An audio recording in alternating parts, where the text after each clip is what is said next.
Doc, por favor, silenciar el Facebook.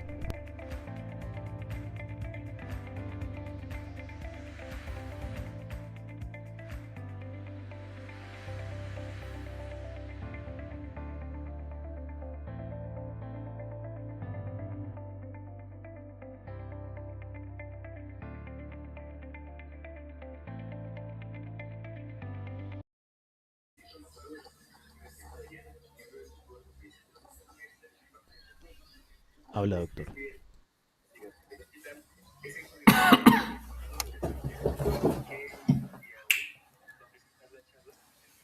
Buenas noches para todos. Eh, nuevamente mi agradecimiento para el doctor Germán Francisco Pertus González por permitir que este espacio de crecimiento académico, liderado a través del semillero y en cabeza de los semilleristas, tenga la posibilidad de una memoria histórica que permita retroalimentar nuestros compañeros de trabajo, profesionales y amigos, los estudiantes de las diferentes universidades, los miembros de los semilleros adscritos y también a nuestros pacientes. Hoy me corresponde hablar sobre las lesiones causadas por animales, específicamente en el área de ortopedia y traumatología. Mi nombre es Freddy Santisteban Abella, soy médico cirujano de la Universidad Nacional de Colombia, ortopedista y traumatólogo de la Pontificia Universidad Javeriana, y soy el fundador del Semillero de Investigación y líder académico de la línea de investigación en ortopedia y traumatología de todo el grupo de ortopedia y traumatología del Hospital San Rafael de Tunja. Con respecto a esta conferencia, no tengo conflictos de interés. Siguiente. Y nos corresponde hablar sobre lesiones causadas por animales. Siguiente. Corre el video, por favor. Colombia es el segundo país más biodiverso. El video, Darío.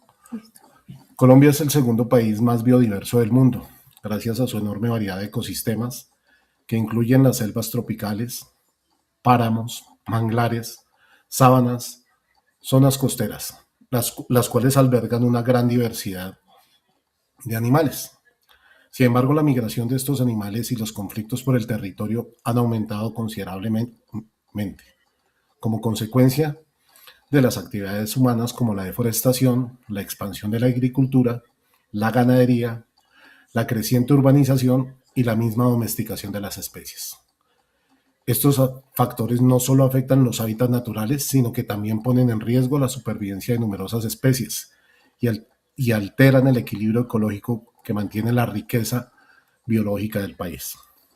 Colombia es el primer país en número de aves y mariposas. Es el segundo país con respecto a peces de agua dulce, anfibios y mamíferos.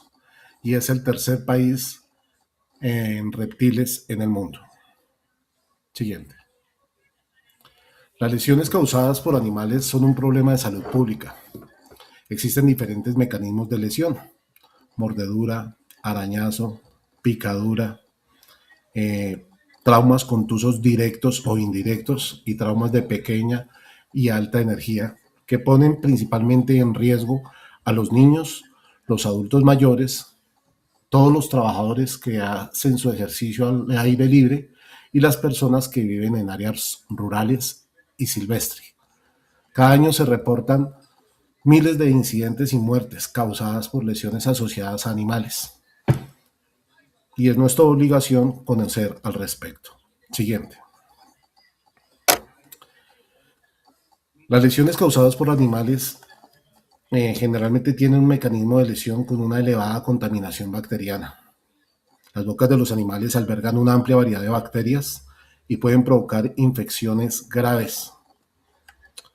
Estas infecciones aumentan su riesgo cuando el inóculo bacteriano y la magnitud del trauma por la mordedura, la contusión o el desgarramiento de los tejidos pueden no tener una expresión inicial importante. Sin embargo, pueden tener una alta gravedad. En algunos casos, la exposición al veneno, como en el caso de las serpientes, los alacranes, las arañas, esta inyección de veneno se hace a través de sus mordeduras y genera diferentes respuestas inmunitarias. La combinación de estos mecanismos de lesión, la contaminación bacteriana, la exposición al veneno y la respuesta inmunitaria son los determinantes de la evolución de la lesión animal. Primero, el daño mecánico inicial varía según el tipo de animal. En el caso de los perros predomina la compresión, el aplastamiento y el desgarramiento de los tejidos, lo cual produce necrosis tisular, compromiso vascular. En los gatos las lesiones suelen ser por punción profunda, lo cual facilita el inóculo de bacterias en planos profundos, con cierres superficiales rápidos, aumentando el riesgo de infección profunda que se subdiagnostica. También puede presentarse desgarros o avulsiones con pérdida del tejido y exposición de estructuras profundas. Todo esto favorece hipoxia local y un ambiente propicio para la proliferación bacteriana. En segundo lugar, se debe considerar la inoculación de las bacterias a nivel de la mordedura. Las mordeduras tienen una flora mixta, tanto aerobia como anaerobia, y estas bacterias se adhieren a los tejidos lesionados produciendo enzimas que degradan el tejido y facilitan la invasión, lo que puede llevar al desarrollo de infecciones más severas como celulitis, fascitis, abscesos, tenosinovitis o incluso osteomelitis, especialmente en zonas como la mano y los pies. Otro componente clave es la respuesta inflamatoria. Tras la lesión, la respuesta inmunitaria innata con la liberación de citotoxinas como interleuquinas, factor de necrosis tumoral, aumenta la inflamación, manifiesta los signos clásicos como el enrojecimiento, el calor, el dolor, el edema, y en casos más severos esta respuesta se generaliza, generando síndromes de respuesta inflamatoria crónica que generan una manifestación sistémica y que pueden generar alteraciones de la coagulación, daño muscular, parálisis y en algunos casos mio y hemotoxicidad. Es fundamental mencionar también los factores del huésped, la edad, las comorbilidades como diabetes, inmunosupresión y el estado previo de exposición a vacunas influyen directamente en la respuesta del organismo, así como en su capacidad de cicatrización y en el riesgo de que se presenten complicaciones. Siguiente. Las características de la herida, los signos de infección, los síntomas asociados al veneno o al envenenamiento, la evaluación del riesgo de tétanos y rabia son fundamentales para iniciar un tratamiento oportuno y adecuado. Las manifestaciones clínicas incluyen dolor, heridas, fracturas, amputaciones, celulitis, linfangitis, fascitis, piomiositis y gangrena. Síntomas relacionados con el veneno pueden ser las náuseas, el vómito, la debilidad muscular y la dificultad respiratoria, que orientan al inicio del tratamiento. Signos de infección como el enrojecimiento, eritema, hinchazón, calor, secreción purulenta, fiebre como signo sistémico son fundamentales para iniciar de forma temprana la terapia antibiótica e identificar las posibles complicaciones. Es muy importante determinar la ubicación de la herida, el tamaño, la profundidad, la extensión del daño tisular y el tiempo de evolución. Siguiente, por favor. Es así como el retraso en el tratamiento permite una mayor proliferación bacteriana, un incremento en el riesgo de infección profunda, con mayor probabilidad de complicaciones sistémicas, síndrome de respuesta inflamatoria y sepsis. La diseminación rápida de la enfermedad hace que la progresión de la infección pueda darse a nivel de tejidos profundos y aparezca el riesgo de fascitis necrotizante, una enfermedad mortal que amerita un tratamiento de urgencia y que genera un compromiso sistémico temprano. La infección profunda puede afectar el músculo, la fascia y el hueso, desarrollar abscesos piógenos, osteomielitis y piomiositis de difícil manejo y que requieren manejo quirúrgico temprano. El trauma tisular significativo asociado a necrosis y pérdida del tejido puede también generar una disminución de la perfusión local con mayor riesgo de colonización bacteriana. Toxicidad sistémica se manifiesta como fiebre, taquicardia, hipotensión y puede evolucionar a shock séptico en algunos casos. De tal forma que es necesario evaluar siempre, no realizar ningún tipo de demora en el tratamiento, pues la diseminación de la enfermedad y de la infección puede ser rápida. Evaluar siempre el trauma tisular asociado, la toxicidad sistémica y determinar hallazgos clínicos y paraclínicos de infección profunda. Siguiente. El tratamiento consiste inicialmente en el lavado quirúrgico seriado, la desinfección y el debridamiento del tejido necrótico. Su objetivo es disminuir la carga bacteriana y son la clave del tratamiento. El cierre de la herida depende del tamaño, la localización y la presencia de infección. La profilaxis para tétanos y rabia está indicada según el estado de vacunación del paciente y las características de la herida. La limpieza de la herida se hace mediante una irrigación pulsátil, seriada y asociada a un debridamiento, en el cual se debe retirar cualquier material extraño, el tejido desvitalizado y reducir de esta forma la carga bacteriana. El cierre primario o secundario de la herida o el cierre diferido para que ésta cierre por segunda intención depende de factores como el tamaño, la localización, el riesgo de transmisión al sistema nervioso central. Es importante realizar una administración de toxóide tetánico o inmunoglobulina según el estado de vacunación del paciente y evaluar siempre el riesgo de que se presente una infección rábica asociada. Siguiente. Comprender los patógenos bacterianos asociados a las diferentes especies animales es fundamental para el tratamiento antibiótico eficaz. Se recomienda el uso de antibióticos de amplio espectro en la profilaxis y el aislamiento microbiológico temprano para orientar así la terapia antibiótica dirigida. La profilaxis está indicada para todas aquellas heridas de alto riesgo, como las heridas que comprometen manos, pies, cara, aquellas heridas con punción profunda asociadas a trauma por aplastamiento que tengan compromiso osteoarticular, compromiso estético o pérdida del tejido. Se necesita un monitoreo y un ajuste permanente. Los pacientes deben ser vigilados de forma estrecha para detectar signos de infección y progresión a un compromiso sistémico. La terapia antibiótica debe ajustarse según la respuesta clínica y según los datos microbiológicos disponibles. Y la terapia antibiótico empírica debe guiarse por el tipo de animal involucrado, el riesgo de infección y los patrones locales de la resistencia antibiótica en nuestra institución. Siguiente. Las mordeduras del perro producen el 75% del total de las mordeduras por animales. Generalmente son de origen doméstico. La mayoría son causadas por Pastorela, Streptococo, Estafilococo y bacterias gram negativas. Las razas con las que se asocian a un mayor índice de mordeduras son la raza Pitbull Terrier, el pastor alemán y el pastor belga. Y estos perros que han recibido entrenamiento para hacer acompañamiento de la justicia y que tienen una respuesta agresiva al estímulo de ofensa. Es importante recordar que la pastorela causa un tercio de las infecciones, el estreptococo un cuarto, al igual que los estafilococos. Y es importante orientar en esta especie el tratamiento hacia estos gérmenes. Siguiente. En el caso de los gatos y los felinos, su principal contacto es la mordedura o el arañazo. Los arañazos y mordeduras por gatos y otros felinos son profundos. Tienen una característica de ser punzante con una inoculación profunda y presentan un alto riesgo de infección. Generalmente se asocian a infección por Pastorela multosia y en el caso de la enfermedad por arañazo de gaso, a Bartonella. Es importante determinar que tienen una progresión rápida en las estructuras profundas y en el caso de las manos hay que sospechar siempre una tenosinovitis que amerita un tratamiento quirúrgico temprano. Siguiente. Con respecto a los mamíferos, hay diferentes tipos de mamíferos.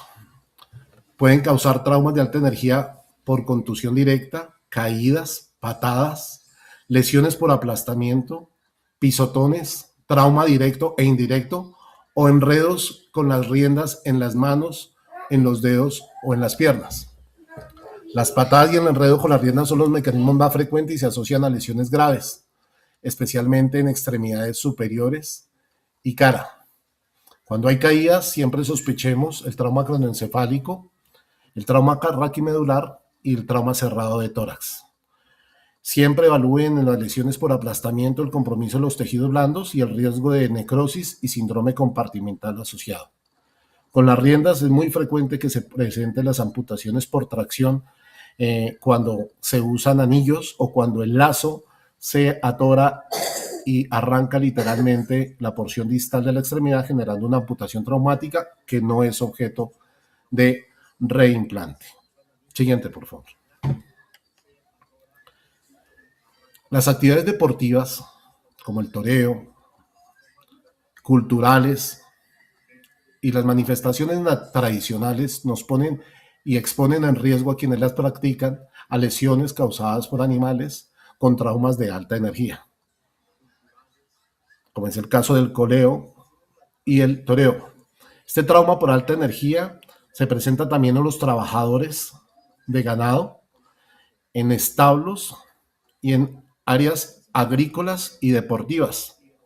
Es muy frecuente encontrar en cabalgatas, cuando hay manifestaciones masivas de la expresión cultural, traumas por pérdida de la atención, ya sea del jinete, los acompañantes o el público. Y siempre ante estos traumas de alta energía hay que sospechar una lesión de alta energía que puede poner en riesgo no solo la extremidad, sino la vida del paciente. Siguiente. Este es un caso de nuestra institución. Es un paciente de 60 años con mordedura por un burro en ambas muñecas y manos, quien presenta fractura abierta bilateral de radio, metacarpianos con artrotomía traumática y lesión por aplastamiento y arrancamiento de los tendones, el músculo. Y a pesar del manejo inicial, los lavados quirúrgicos seriados, el control del daño, es necesario llevarlo a una fijación externa transitoria con debridamientos quirúrgicos secuenciales. Este paciente, a pesar de eso, evoluciona a la infección y desarrolla una pseudoartrosis, terminando finalmente en una artrodesis de muñeca bilateral. Y este es el fiel ejemplo de cómo una lesión aparentemente moderada puede terminar en una discapacidad definitiva. Estas son las radiografías que muestran la fijación transitoria con clavos de Kirchner y fijador externo, y cómo posteriormente necesitamos hacer una artrodesis donde se sacrifica la movilidad de la muñeca ante la presencia de pseudoartrosis e infección. Siguiente. Este otro caso es una paciente mujer que, mientras estaba desarrollando labores de ganadería con una raza en la cual aparentemente no es altiva, recibe un trauma contuso por un toro mayor de 450 kilogramos a nivel de la pelvis y las caderas, presentando una fractura inestable de la pelvis con inestabilidad vertical y rotacional, compromiso hemodinámico y shock hipovolémico que nos obliga a llevarla de forma temprana a una fijación externa transitoria, y posteriormente, dado el compromiso de los tejidos blandos, tenemos que realizar una fijación percutánea con una técnica mínimamente invasiva bajo fluoroscopio, logrando un excelente resultado. Siguiente, por favor. Los roedores pueden generar lesiones por mordedura, arañazos o exposición a sus excretas. Hay edema y eritema, púrpura en el compromiso del aparato hematológico o necrosis, y siempre hay que evaluar en ellos el riesgo de rabia.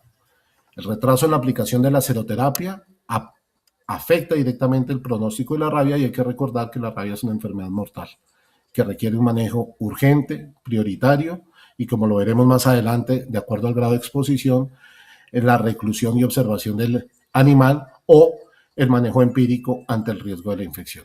Siguiente. Las mordeduras por serpientes generan 5 millones de mordeduras al año, 3 millones de envenenamientos y más de 100.000 muertes al año.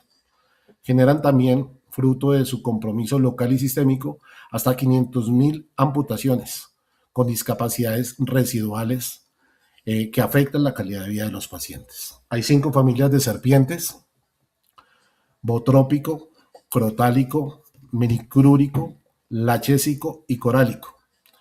Cada una tiene diferentes manifestaciones. De acuerdo a la familia, algunos venenos pueden generar neurotoxicidad, miotoxicidad, hemotoxicidad o cardiotoxicidad. El tratamiento depende de la manifestación clínica, del síndrome de envenenamiento y de la especie. Algunas de estas especies tienen manejo con antisueros y la administración temprana de este antiveneno, el manejo con analgesia, debridamiento, en algunos casos con fasciotomías y uso de terapia de vacío son fundamentales y son predictores de la evolución tanto de la extremidad como del compromiso sistémico del paciente. Siguiente. Este es el ejemplo de una niña que recibimos en nuestra institución de 6 años de edad con una mordedura por serpiente, un envenenamiento botrópico que inicialmente se manifiesta con edema y estas flictenas no llamaron la atención.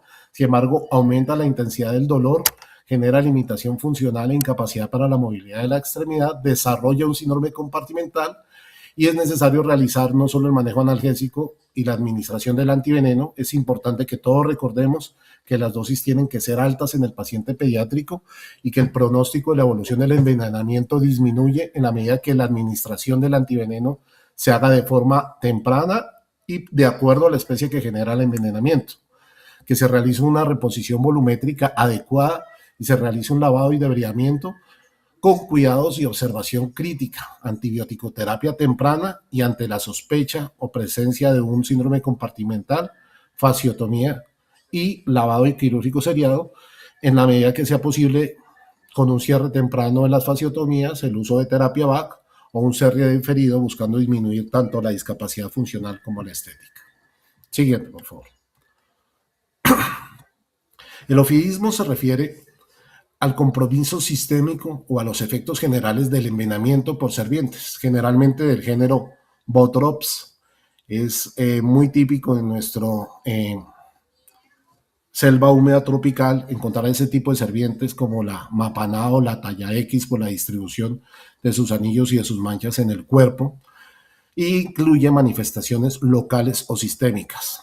También estas serpientes se conocen como cabeza de lanza, son un género de víboras venenosas de foseta que se encuentran en América Central y el Sur, y su forma de diamante, la distribución de sus ojos y la ubicación de sus colmillos, así como las características de sus manchas, sus anillos, permiten una identificación y ameritan un manejo antiveneno temprano.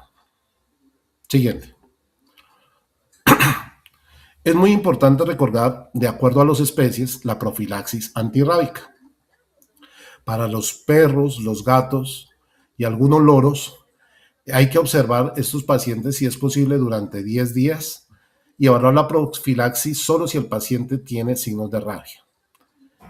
Sospechar el inicio rápido y la inmunización inmediata si se determinan cambios en el animal o si hay elevados factores de riesgo. Y si desconoce el animal o si no se puede observar, evaluar ante las autoridades de saneamiento ambiental la necesidad de acuerdo al animal de profilaxis antirrábica. En el caso de animales como los murciélagos y demás roedores y algunos carnívoros, es importante identificar en qué área geográfica se encuentran ubicados, si esta área geográfica es libre o no de rabia y si este animal tiene la posibilidad o no de producirla. Y ante cualquier sospecha es necesaria la inmunización inmediata y la administración de inmunoglobulina.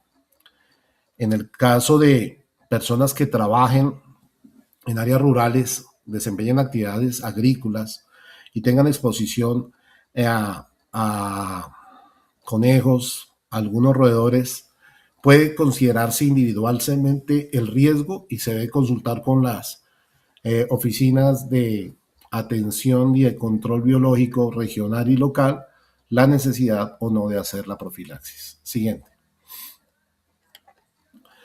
De la misma forma, es indispensario realizar la profilaxis antitetánica. Aquí tenemos que tener varias consideraciones. Si existe una vacunación completa, de acuerdo al programa de atención integral en Colombia, se ha recibido las 3 dosis y el último refuerzo, que es a los 5 años. Si esta herida es extensa o se encuentra con combinación biológica o si no lo es. Si este paciente, después de tener el esquema completo más su refuerzo y es mayor de 10 o 15 años, ha presentado o ha tenido un nuevo refuerzo. Los refuerzos para el tétano son como mínimo cada 5 y como máximo cada 10 años, y obligan a un refuerzo de la vacunación con una inyección de antitoxina, toxoide tetánico.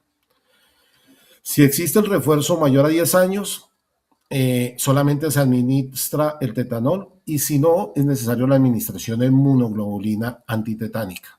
¿Listo? Si existe vacunación incompleta o ausente o no es específica, es necesaria tanto la vacunación completa como la seroterapia.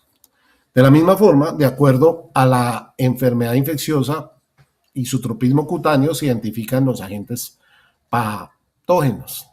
Entonces, en el caso de la pasteurellosis, como hablábamos, en el caso de los canes y algunos felinos, la bartonela, en el caso del arañazo de gato, se puede presentar sudoku o fiebre de Haverhill cuando es por exposición a roedores, al igual que la leptospirosis. En las vacas y las ovejas se puede identificar bacilo antráxico y evaluar el carbunco. Los pescados y mariscos y cerdos pueden generar exposiciones a enfermedades como ericipelas, tanto porcina como a taluremia, en el caso de los conejos y las liebres. Siempre hay que sospechar la viruela del simio en el mono, y en algunos ovinos y caprinos el eritema contagioso que se presenta generalmente en los ordeñadores. Los peces generalmente ocasionan granulomas y se asocian a infecciones por micobacterias. Siguiente. La intoxicación por anfibios es excepcional. Sin embargo, es una de las neurotoxicidades más potentes, y aunque es excepcional, la batracotoxina es una potente neurotoxina. Nosotros en particular en Colombia tenemos este anfibio, esta rana dorada, que es el animal más venenoso del mundo, y que incluso los indígenas usan su pigmento, la secreción que producen a través de sus glándulas sebáceas, para efectos de caza. Así como la salamandra, que también tiene una altísima neurotoxicidad. Siguiente. Para el caso del aracnoidismo, existen 3 familias de arañas: las loxóceles, la foneutria y la familia Lactrodectus. El loxocelismo es el envenenamiento del aracnoidismo más frecuente. Se asocia a celulitis, necrosis y úlceras. Algunas de ellas evolucionan a fascitis, y en algunas especies como la foneutria es necesaria la administración de antiveneno, y ante casos de compromiso sistémico, la reanimación y el soporte cardiovascular. La loxóceles se caracteriza por necrosis y un eritema púrpura con trombosis y con una ulceración que se vuelve crónica, vasculitis y hemolisis, y en ellas hay que sospechar siempre el riesgo de insuficiencia renal. En nuestra institución hemos tenido 2 en el último año. La foneutria nos genera náuseas, vómito severo, diarrea, hipertensión arterial y edema pulmonar, y en algunos casos fasciculaciones y coma. Para esta familia se encuentra el antivenenos. La Dactylodectus generalmente se asocia a dolor intenso, agitación y en algunos casos arritmias. Siguiente. El escorpionismo se caracteriza por producir un dolor intenso, tipo quemadura, y existe el envenenamiento con compromiso sistémico y elevada morbimortalidad. Hay 2 familias, los cáctidos, que se caracterizan porque su lesión se asocia a necrosis, y los bútidos, que son hasta en un 30% mortales en los niños. En el cáctidos, como lo vemos en la diapositiva de arriba, que es de uno de nuestros pacientes y generó un reporte de caso hecho por uno de nuestros semilleristas en este momento en objeto de publicación, genera necrosis de la extremidad, poniendo en riesgo la viabilidad del pulgar. Y en el caso de los bútidos, generalmente se asocia a edema sin eritema. Recuerden, en estos hay que sospechar una elevada morbimortalidad en el paciente pediátrico. Siguiente. Los artrópodos, y hay que recordar que desde una abeja, un reptil, una mordedura de perro, un arañazo, puede llevarnos a la muerte. Dentro de los artrópodos, la lesión más frecuente son las picaduras, principalmente de abejas, avispas y hormigas. La mayoría no se diagnostican o no se subregistran, porque generalmente causan dolor, edema, eritema. Y solamente cuando hay compromiso sistémico como urticaria o anafilaxis, consultan a las instituciones. Sin embargo, son las que más frecuentemente se presentan y las que más subregistro tienen.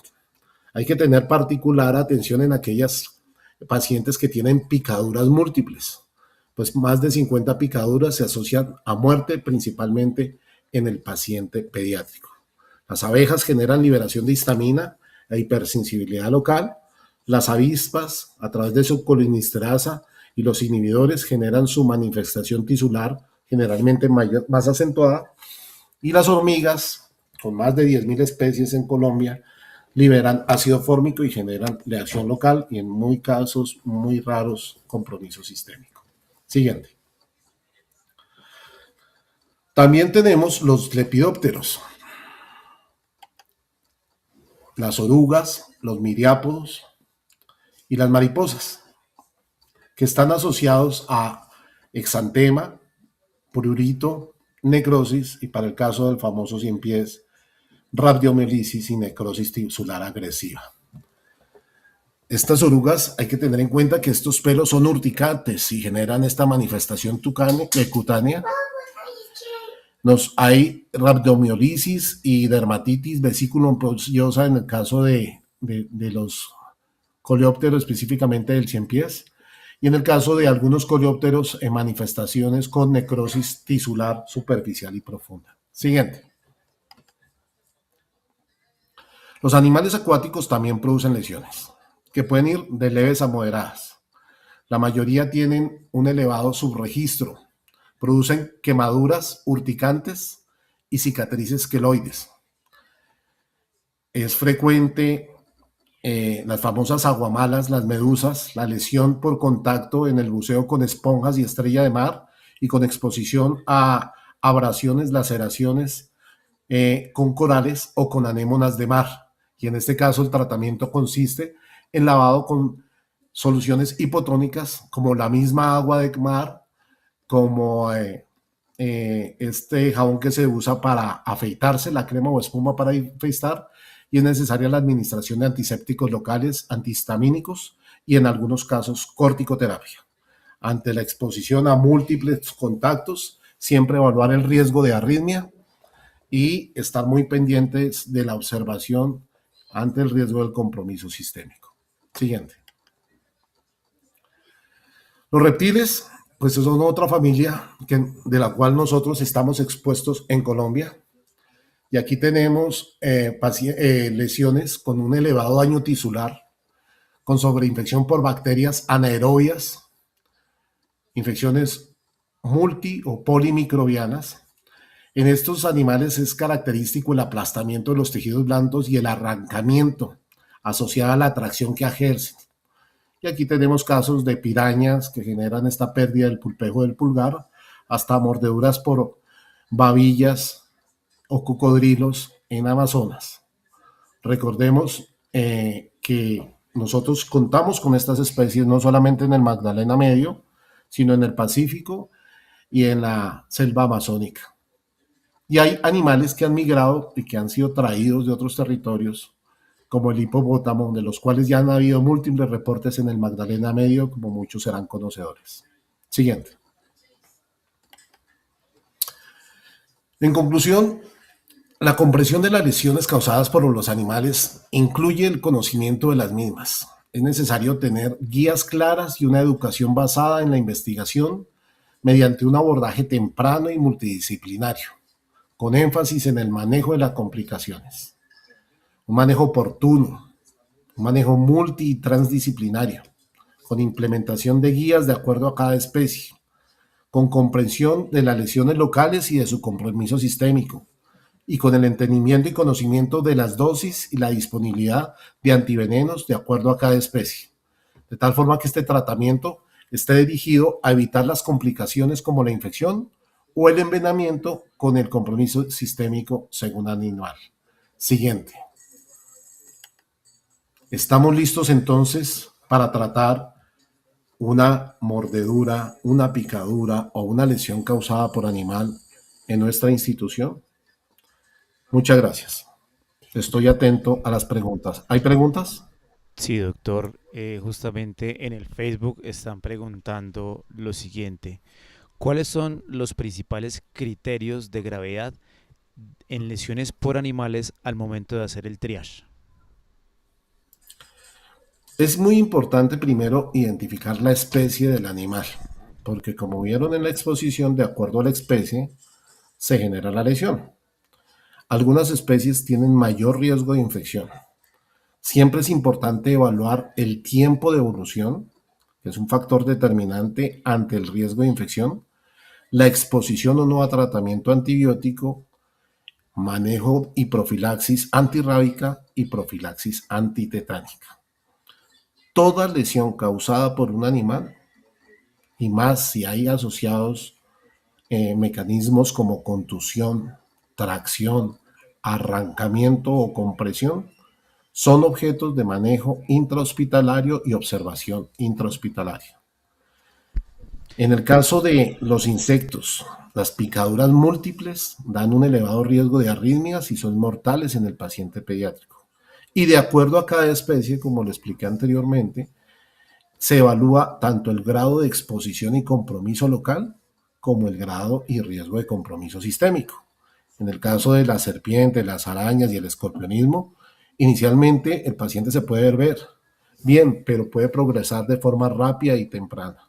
Mi sugerencia es que todos estos casos ameritan por lo menos una observación de 24 horas, donde se evalúe el tipo de animal, el grado de contaminación biológica, la progresión de la enfermedad en esas 24 o 48 horas, y ante cualquier sospecha de infección profunda, el deshidratamiento quirúrgico está indicado y es mejor pecar por exceso que por defecto. El manejo antibiótico con biconjugados de alto espectro o con antibióticos que tengan función para gram positivos y gram negativos, como la ampicilina, sulbactam o la asociación de ciprofloxacina clindamicina, está indicado en estos pacientes. Y en algunos pasos, de acuerdo a su grado de exposición y al compromiso asociado a los tejidos blandos, el manejo antibiótico terapéutico estaría indicado hasta por 5 o 7 días. Siguiente pregunta, doctor. Desde su experiencia, ¿en qué casos ha visto complicaciones por retraso en la profilaxis antirrábica o antitetánica? No hemos visto muchos casos de rabia en realidad, porque la Secretaría de Salud Departamental es muy juiciosa con el tema de saneamiento ambiental, con el tema de observación de los animales. Existen reportes somos un hospital de referencia para Casanare, los Llanos Orientales y de Arauca, y sí hemos tenido algunos casos. Tuvimos casos de tétanos con un paciente con la típica manifestación de los opistótonos en la UCI hace 2 años. Siempre que haya contaminación biológica, por favor, pequen por exceso, no por defecto. Recuerden que el tener el esquema completo implica el refuerzo a los 5 años. Y si es un paciente adulto y lleva más de 10 años sin su administración, es mejor darle tanto la toxina tetánica como la inmunoglobulina. En el pasado se contaba con la quina y la porcina y en este momento ya hay suficiente disponibilidad en la inmunoglobulina humana. Entonces, sospéchenlo y trátenlo, porque los desenlaces son fatales en las dos enfermedades. Siguiente pregunta, Nicolás Rivera. Doctor, ¿los chinches estarían en el grupo de arácnidos y su manejo sería guiado de igual manera? Está dentro del grupo de artrópodos, tienen generalmente compromiso local, áreas y ulceraciones profundas asociadas a necrosis, y en ellos hay que sospechar siempre celulitis, eh, dermohipodermitis y en algunos casos fascitis. Ante la aparición de signos de infección, manejo antibiótico. James Galeano, buenas noches, doctor. ¿Qué caso clínico le ha generado mayor dilema terapéutico? Hemos tenido varios. En este momento tenemos una paciente que terminó una tenosinovitis y se operó ayer por una mordedura de gato que llegó inicialmente con el signo local, sin signos de infección. Hemos tenido pacientes amputados y tristemente en nuestra región Hemos tenido remisiones tardías de nuestra área de influencia con accidentes ofídicos, tanto de los Santanderes como del área de Muso, Coscuez y Pauna, donde hay, y de los llanos orientales, donde por no realizar la administración temprana del antiveneno, no remitir de forma temprana al paciente, llegan ya con compromiso sistémico y requieren manejo quirúrgico en unidad de cuidado crítico y manejos quirúrgicos tardíos que generalmente se asocian a secuelas. Yo creo que tenemos que tener particular atención. Tuvimos hace un año aquí en Tunja un caso de 3 niños pequeños con unas mordeduras por perro en cara y extremidad. Hay que educar a la población en la forma de tratar los animales, en la forma de controlarlos, en no exponerse. Hay algunas razas que tienen mayor incidencia, como lo decía Pitbull Terrier, pastor belga, pastor alemán, Pitbull y Doberman, y en ellos hay que tener particular cuidado. Y hemos tenido en realidad de todas las gamas, desde la contusión y pacientes que han estado al borde de la muerte porque un toro o una vaca los embiste. En nuestra población rural eso es muy frecuente. Las lesiones por lazo, por tracción y las amputaciones residuales por el mismo motivo, pues que no son objeto de reimplante, son más frecuentes de lo que creemos. Es muy importante enseñarle a la gente a no usar anillos en sus actividades agrícolas porque se enredan mucho más fácil con los lazos, aprender a coger un lazo para doblegar un animal y no enrollárselo en los dedos porque el animal generalmente tiene más fuerza y les gana. No vemos mucho de peces, sin embargo han llegado lesiones por raya y por piraña remitida de Casanare y Arauca, y en realidad pues es una amplia gama de exposición. Muchos se han domesticado, muchos por ser domesticados se subdiagnostican y cuando llegan en estadios tardíos y la infección es nuestro principal enemigo. Siguiente pregunta, Lady Celi. En fracturas abiertas secundarias a mordeduras o trauma directo, ¿cómo define el momento ideal para intervención quirúrgica? Es una urgencia absoluta, hay que hacer un debridamiento agresivo con un coretaje óseo, casi que un debridamiento oncológico, lavados quirúrgicos seriados, antibiótico-terapia de amplio espectro con administración temprana y profilaxis antirrábica y antitetánica. Y solo hasta el momento que estemos seguros, de acuerdo a la evolución clínica y paraclínica, determinar la necesidad de fijación. ¿Qué errores suelen ser comunes en el manejo prehospitalario en este tipo de lesiones? Yo creo que el principal error es el subregistro, el subdiagnóstico, el subestimar la lesión. A veces solo se ve una pequeña herida por los colmillos, sobre todo en gatos, mandan al paciente para la casa y cuando ya llega con signos locales de infección. Y creo que el otro error grande es no evaluar el tipo del trauma. Estos animales tienen una fuerza gigantesca en sus mandíbulas, generan traumas por atrición, por compresión, por aplastamiento, que generan un daño tisular que no es evaluable si no hay una herida y que cuando hay trauma contuso requiere una observación periódica y esos traumas contusos, esos hematomas generalmente se sobreinfectan, generalmente se tratan de forma tardía y no se les da el manejo oportuno. Pregunta Diana Camargo. ¿Cuál es el tiempo máximo para la aplicación de profilaxis antirrábica en caso de consulta tardía por parte del paciente? Hay controversia en la literatura, lo ideal es administrarlo en las primeras 48 horas, digamos que entre las 48 y las 72 horas tenemos un intervalo seguro y cualquier ciudad, municipio de nuestro departamento y de nuestra área de influencia tiene acceso a la vacuna antirrábica. Hay disposiciones en todas las secretarías de salud departamentales y de la antitetánica de la misma forma. Lo ideal es darla en las primeras 6 a 8 horas, pero digamos que tenemos una ventana de tolerancia entre 24 y 48 horas, como máximo 72 horas. Importantísimo y recalco en el accidente ofídico, por favor, entre más rápido administre el antiveneno, mucho mejor es la evolución de la enfermedad, la disminución del riesgo de toxicidad sistémica y la aparición de envenenamiento y la aparición de complicaciones como rabdomiolisis, neuro y miotoxicidad asociadas a insuficiencia renal y necrosis tubular aguda, que es una de las principales complicaciones Todos aquellos que desempeñen su actividad rural o laboral en la selva húmeda tropical colombiana deberían tener dentro de su armamentario eh, veneno antiofídico, antídotos antiofídicos, y el Instituto Nacional de Salud es un líder en el desarrollo de estos antivenenos que claramente han impactado la calidad de vida de los pacientes que han estado expuestos. Esos pacientes, por favor, no los demoren. Hace unos días nos llegó un niño que duró 48 horas en Chiquinquirá, y llegó casi a los 5 días y se demoraron en darle el antiveneno, se demoraron en hacerle la fasciotomía, hoy lo tenemos en la UCI. Y es muy triste cómo ver en pleno siglo XXI una enfermedad que se puede tratar de forma oportuna y que puede ser prevenible y en la cual no deberían haber secuelas si se trata de forma temprana. Estos pacientes llegan en estados críticos a nuestra unidad de cuidado intensivo pediátrico. Hemos tenido en los últimos 3 años unos 10 casos de piomiositis y de accidentes ofídicos maltratados en el paciente pediátrico. No hay que tenerle miedo a administrar el antiveneno. Entre más rápido se haga y que una dosis alta es lo más recomendado, y sobre todo en los niños. ¿Qué recomendación nos daría ante un caso de lesiones causadas por murciélagos? Lavado exhaustivo de la herida, eh, de acuerdo a la magnitud de la lesión. Si hay una herida por la mordedura, ampliar la mordedura, resecar los bordes de la herida y hacer lavados quirúrgicos seriados. Y ante la sospecha, dar la vacuna antitetánica y la antirrábica.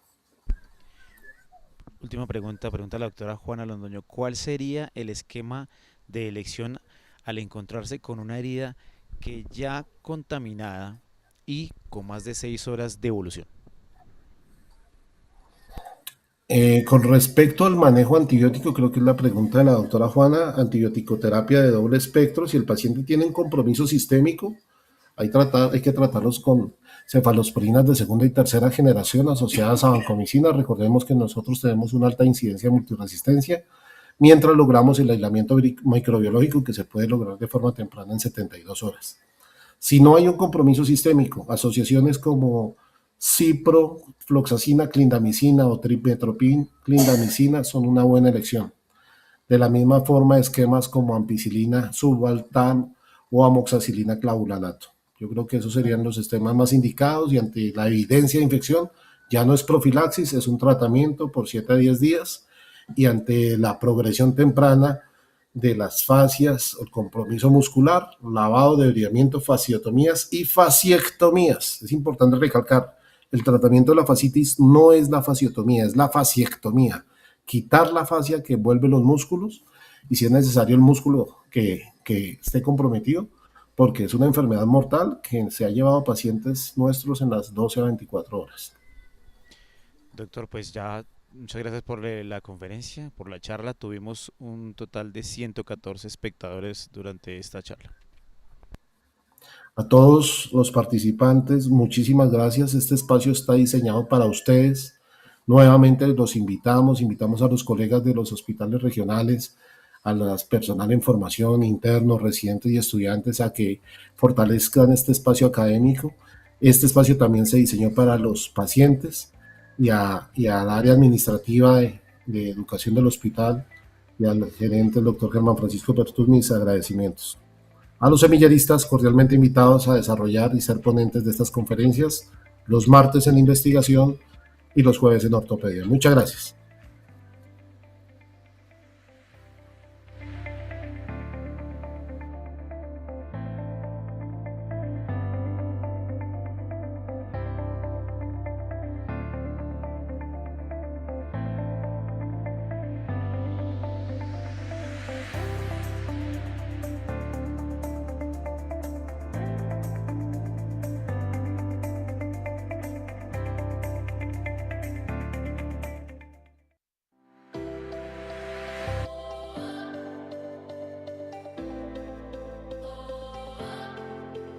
La acreditación es un reconocimiento que certifica que una institución cumple con altos estándares de calidad para brindar una atención segura y excelente, centrada siempre en el paciente y su familia. Y en el San Rafa hemos decidido